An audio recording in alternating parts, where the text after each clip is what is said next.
La gloire remplissait le tabernacle, la gloire remplissait le temple. Maintenant, elle n'a pas rempli quelque chose qui est une préfiguration, un simple type, mais la réalité. La gloire est la satisfaction de Dieu à l'égard de ces questions de la justice. Et vous et moi, nous ruinons notre appartenance à l'Église dans le sens spirituel dès que nous avons un doute à l'égard de la satisfaction de Dieu. Comment est-ce que vous pouvez prêcher l'Église si vous êtes encore malheureux et sans assurance, même à l'égard de votre propre salut? Vous niez l'Église. Vous vous mettez virtuellement en dehors d'elle. Dans un sens spirituel, quand vous êtes dans cette condition, l'ennemi frappe l'Église. Quand il parvient à faire douter un de ses membres de son salut, après avoir connu ce salut. C'est une œuvre redoutable, car nous sommes en lutte contre un système abominable. C'est pourquoi cette lettre aux Éphésiens 3,21 parle de l'Église. Et elle doit forcément nous conduire à combattre contre les principautés et les puissances, les despotes mondiaux qui gouvernent ces ténèbres. Vous pouvez parler des forces néfastes et combattre contre elles dans la prière, mais rappelez-vous de cela. Si vous avez le plus léger doute à l'égard de votre salut, le sol se dérobera sous vos pieds dans cette lutte contre l'ennemi. Vous pourrez dire, je prends toute l'armure de Dieu, mais l'ennemi sera dans l'armure et vous serez impuissant.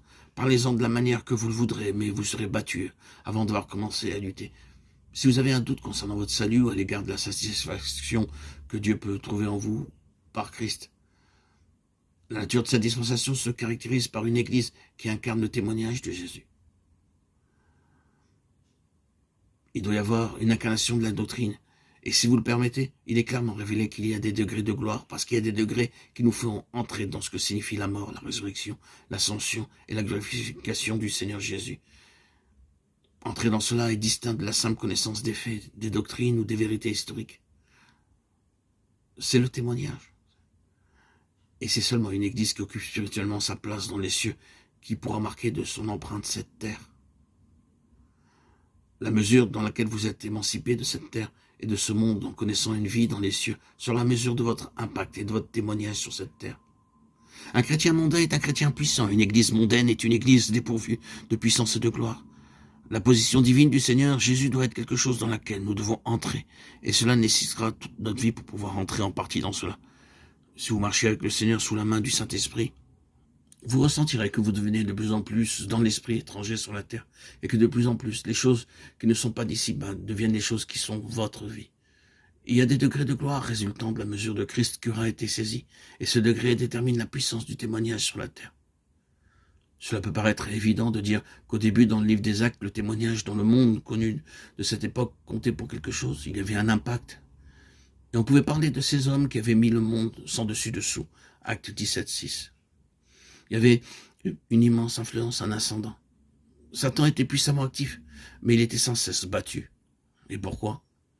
Parce que le peuple du Seigneur avait une grande mesure de la gloire de Christ.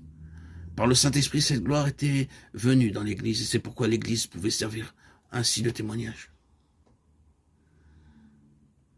Notre démarche consiste à montrer quel évangile nous avons reçu.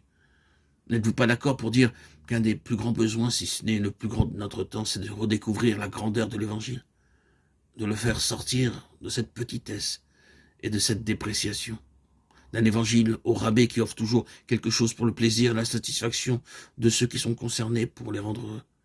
Cela peut être très bien, mais c'est très bon marché. Oh, il y a quelque chose d'infiniment plus grand que cela. Cela remonte bien avant, dans l'éternité des âges passés, dans les conseils de Dieu. C'est une chose immense. L'univers sera rempli de la gloire de Dieu, et le vase dans lequel cette gloire est déposée, par lequel elle est révélée et manifestée, c'est l'Église. La ville sainte, Jérusalem, descendant du ciel d'auprès de Dieu, ayant la gloire de Dieu. C'est à cela que nous sommes appelés. Ce n'est pas un petit évangile. C'est l'évangile de votre salut, mais aussi le mystère de l'évangile.